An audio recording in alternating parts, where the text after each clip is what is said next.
Ladies and gentlemen, we got him. Let's get right in to the story. There's going to be a lot of news today.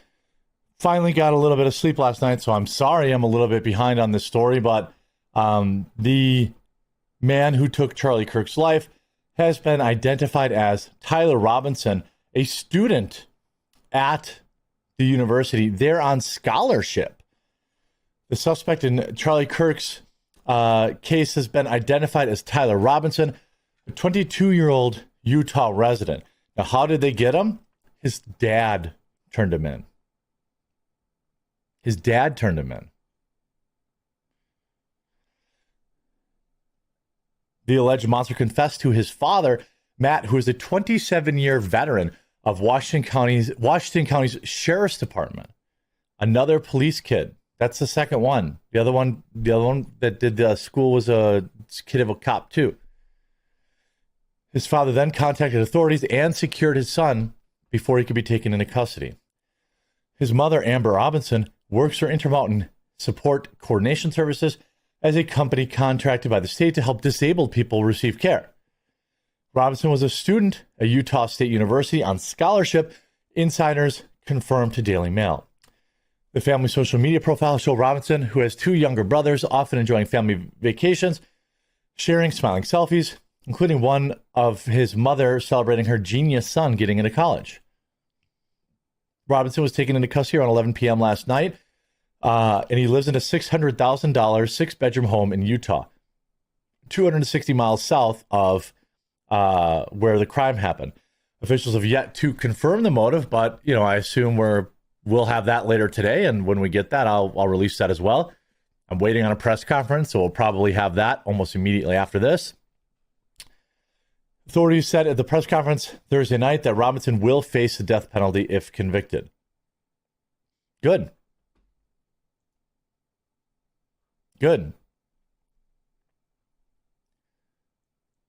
I mean, great. He should. What's really wild is, there's not a lot of not a lot of news around this, or not a lot of indicating factors right now. Some people say maybe, hey, he was trying to frame the left, something like that. I don't know. I don't know that that's the case. I'm trying to find this quick. There is a press conference going on right now. I might as well just pop over to it.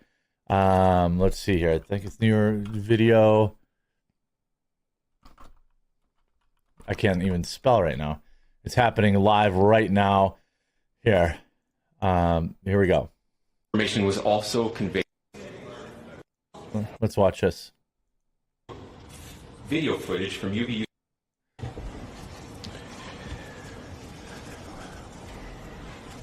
Let's see what he has to say. Hopefully the New York Post doesn't try to claim this. I don't know.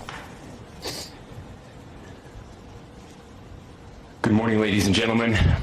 We got him. On the evening of September 11th, a family member of Tyler Robinson reached out to a family friend who contacted the Washington County Sheriff's Office with information that Robinson had confessed to them or implied that he had committed the incident. This information was relayed to the Utah County Sheriff's Office and scene investigators at Utah Valley University. This information was also conveyed to the FBI. Investigators reviewed additional video footage from UVU surveillance and identified Robinson arriving on UVU campus in a gray Dodge Challenger at approximately 8:29 a.m. on September 10th, in which he is observed on video in a plain maroon t-shirt, light-colored shorts, a black hat with a white logo, and light-colored shoes.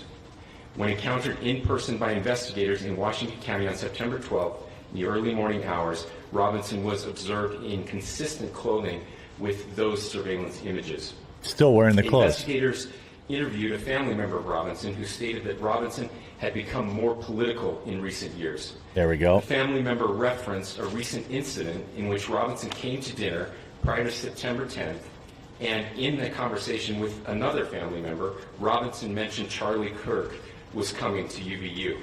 They talked about why they didn't like him and the viewpoints that he had. The family member also stated Kirk was full of hate and spreading hate. There you go. The He's a family member leftist. also confirmed Robinson had a gray Dodge Challenger. Investigators identified an individual as the roommate of Robinson. Investigators interviewed that roommate, who stated that his roommate, referring to Robinson, Was a made a joke leftoid? on Discord. Investigators asked if he would show them the messages on Discord. He opened it and showed several messages to investigators and allowed investigators to take photos of the screen as each message was shown by Robinson's roommate. These photos consisted of various messages, including content of messages between the phone contact named Tyler with an emoji icon and Robinson's roommate's device. The content of these messages included messages affiliated with the contact Tyler, stating a need to retrieve a rifle from a drop point, leaving the rifle in a bush, messages related to visually watching the area where a rifle was left, and a message referring to having left the rifle wrapped in a towel.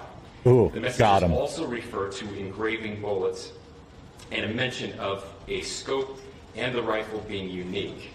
Messages from the contact Tyler also mentioned that he had changed outfits. Why would he have he just admitted There's it? been speculation as well as to the writing on those casings, those bullet casings. Yep. And I believe we have that as well. And I'll share that with you now.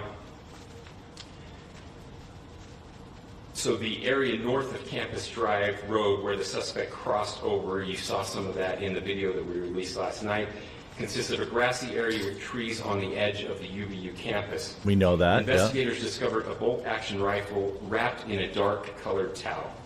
The rifle was determined to be a Mauser Model 98 30-06 caliber bolt-action rifle. The rifle had a scope mounted on top of it. Investigators noted inscriptions that had been engraved on casings found with the rifle. Inscriptions on a He was a radical. Read, notices, bulges, capital OWO, what's this, question mark. Inscriptions on the 3 unfired casings read, hey fascist, exclamation point, catch, exclamation point.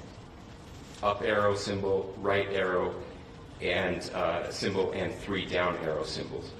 A second unfired casing read, oh Bella Chow, Bella Chow, Bella Chow, Chow Chow. And a third unfired casing read, if you read this, you are gay, LMAO. What? Okay. We are indebted to law enforcement across the state who's worked seamlessly together, local law enforcement, state law enforcement, and our federal partners with the Federal Bureau of Investigation. We're grateful for everyone who worked together in such a short amount of time to find this person. So we do know and it was trans ideology or far leftist. I want to thank the public who has been so engaged, reviewing videos, helping us with sending in tips, and helping us get to this point. I want to thank the family members of Tyler Robinson who did the right thing in this case and were able to bring him into to law enforcement as well. I especially want to thank the family of Charlie Kirk, Erica, Charlie's parents, his children. I want us to be thinking of them as we bring justice in this case.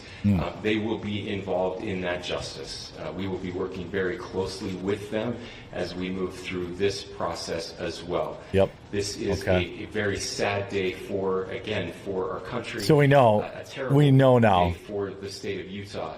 But I'm grateful that at this moment we have an opportunity to bring closure to this very dark chapter in our nation's history. With that, I'll now turn the microphone over to the director of the FBI, Cash Patel.